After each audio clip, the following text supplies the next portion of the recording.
मैं ओंकार हूं, परम पिता की सत्ता को सर्वोपरि मानकर प्राणियों को श्रेष्ठ मानने वालों के लिए मैं उपहार हूं, अन्यथा भीषण प्रहार हूं।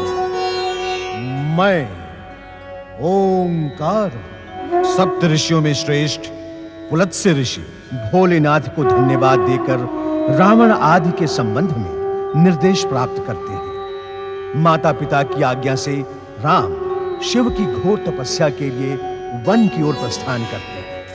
पितामह पुलत्स्य, पिता विश्रवा की उपेक्षा कर रावण अपनी माता केकसी की प्रेरणा पर विश्व विजयी अभियान के लिए कुबेर की लंका नगरी की ओर प्रस्थान करता है। अहंकारी कार्तिवीर के सम्मुख राम का धैर्य देखकर प्रसन्न भोलेनाथ नारद की उद्विग्नता का शमन करते हैं।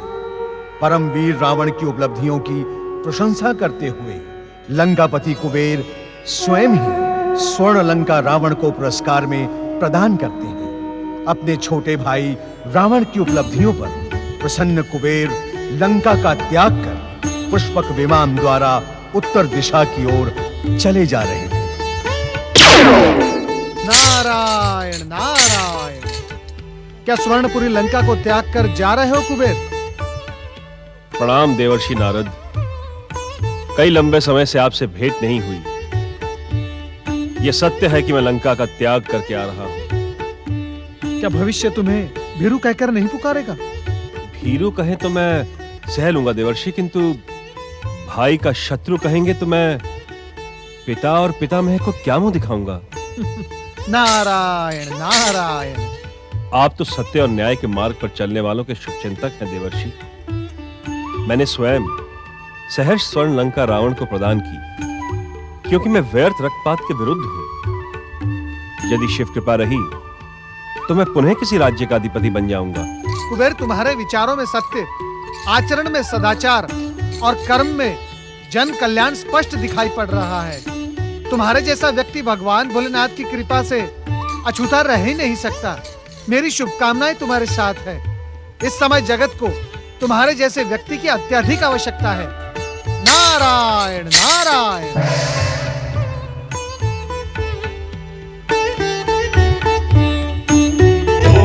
नमः शिवाय, नमः शिवाय, नमः शिवाय, नमः शिवाय, नमः शिवाय, नमः शिवाय, नमः शिवाय, नमः शिवाय, नमः शिवाय, नमः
हर महादेव, हर हर महादेव, हर हर महादेव।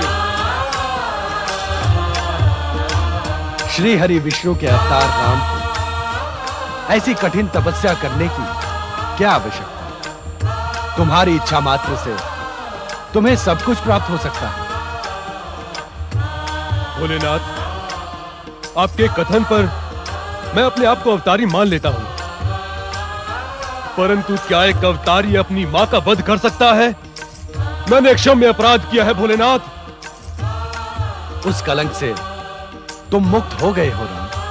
आपकी कृपा से मैं उस कलंक से मुक्त अवश्य हो गया हूं, किंतु दुष्कृत्य तो दुष्कृत्य ही होता है। भविष्य मुझे मातृहंता कहने में संकोच नहीं करेगा। कोई निर्बुद्धि ही तुम्हें मातृहंता कहने का दुस्साहस करेगा राम, क्योंकि मातृ हत्या के पीछे तुम्हारा उद्देश्य उसे दंडित करना नहीं था, अपितु उसे उसके पापों से मुक्ति प्रदान करना था। भोलेनाथ, हाँ राम, इस संसार में जन्मा कोई भी व्यक्ति माता के ऋण से मुक्त नहीं हो सकता, किंतु तुम पहले तथा संभवतः अंतिम व्यक्ति हो जो माता के ऋण से मुक्त हो गए। आज तक तो मां ही पुत्र को जीवन प्रदान करती थी, किंतु तुमने अपनी माता को नवजीवन प्रदान किया है।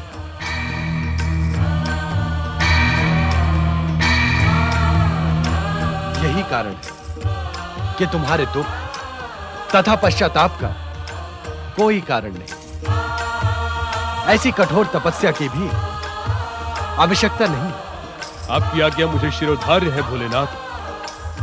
मैं इसी क्षण पिछला सब भुला देता हूं।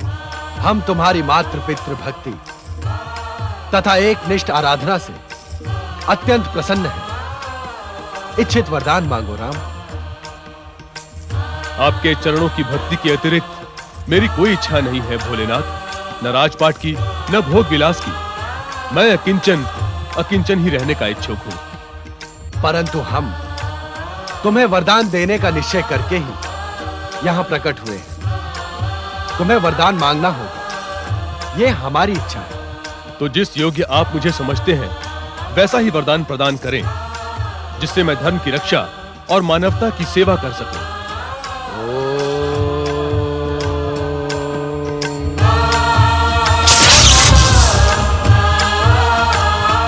राम, ये लो परशु। इस परशु को धारण करने के साथ ही अब तुम राम से परशुराम बन जाओगे। संसार तुम्हें परशुराम नाम से ही आदर प्रदान करेगा।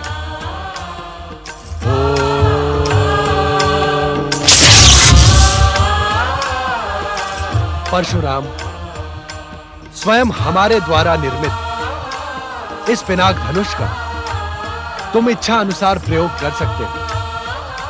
तुम्हारा कल्याण।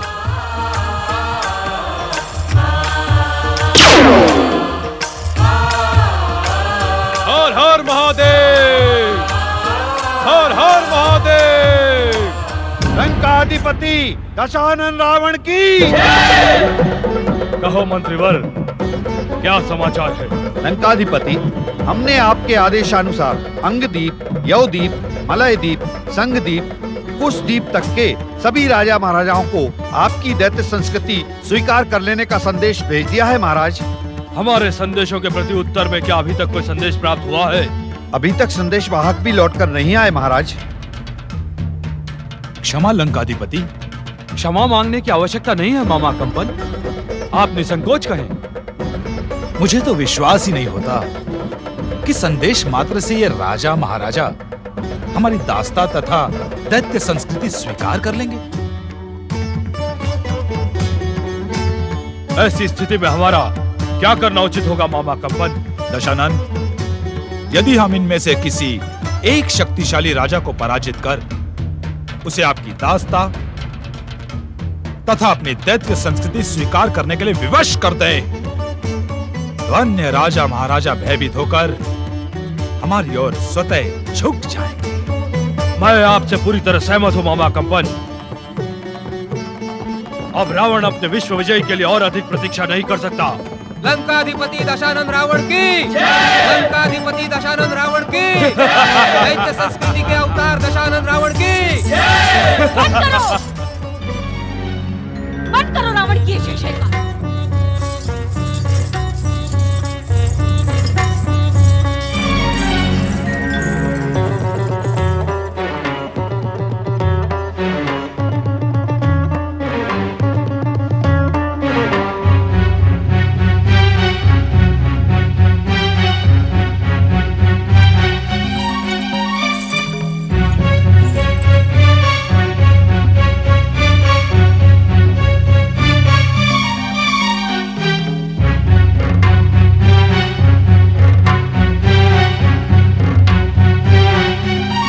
माता, आपके क्रोध का कारण मेरी समझ में नहीं आया। आज संभवतः मेरे जीवन का यह पहला अवसर है जब आपने परंपरागत दैत्य ढंग से मेरे माथे को सूंघकर मुझे आशीर्वाद नहीं दिया। मैं यहाँ तुम्हें आशीर्वाद देने नहीं आई हूँ दशानन। अभी तो ये पूछने आई हूँ कि क्या बाहुबलियों का किसी वस्तु को दान में प्राप्त करना योग्य है? क्या तुमने इस स्वर्ण लंका को कुबेर से दान में प्राप्त किया है? क्या एक दैत्य होते हुए भी तुम युद्ध से भयभीत हो गए? माता, यदि ऐसा है तो अपनी विश्व विजय की महत्वाकांक्षा के साथ साथ दैत्य संस्कृति का ढिंढोरा पीटना छोड़ दो और अपने पिता के आश्रम में जाकर साधु बन जाओ।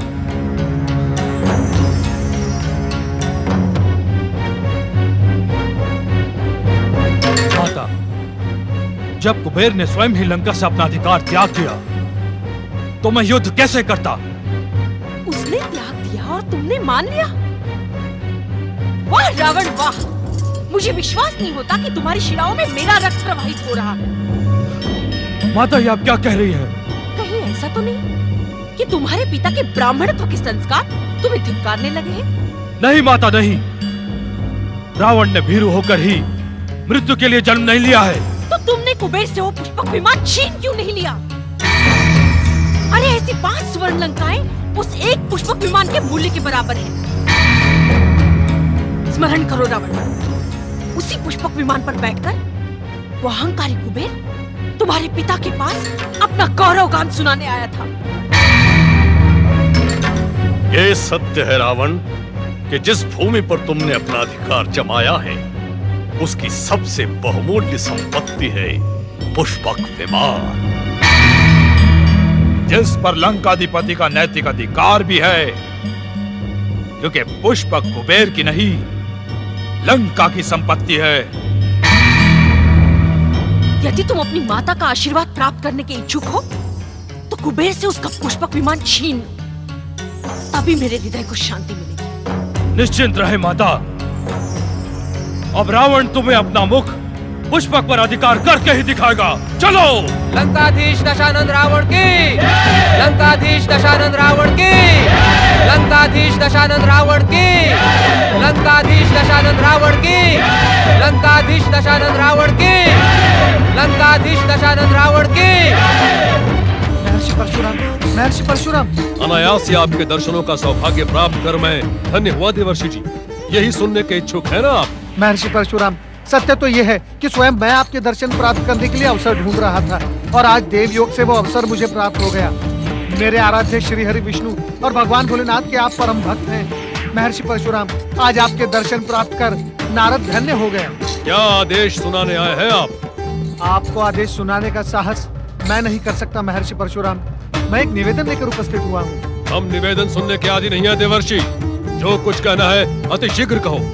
ये वन प्रदेश महाजनक राज्य मिथिला का सीमावर्ती क्षेत्र है। यहाँ से कुछ ही दूरी पर महाराज जनक ने माता गौरी के भव्य मंदिर की स्थापना की थी। आप भगवान भोलेनाथ के परम भक्त हैं। क्या आप महाराज जनक को आशीर्वाद प्रदान नहीं करेंगे? देवर्षि, मिथिला नरेश पर तो भोलेनाथ और माता पार्वती की असीम कृपा है।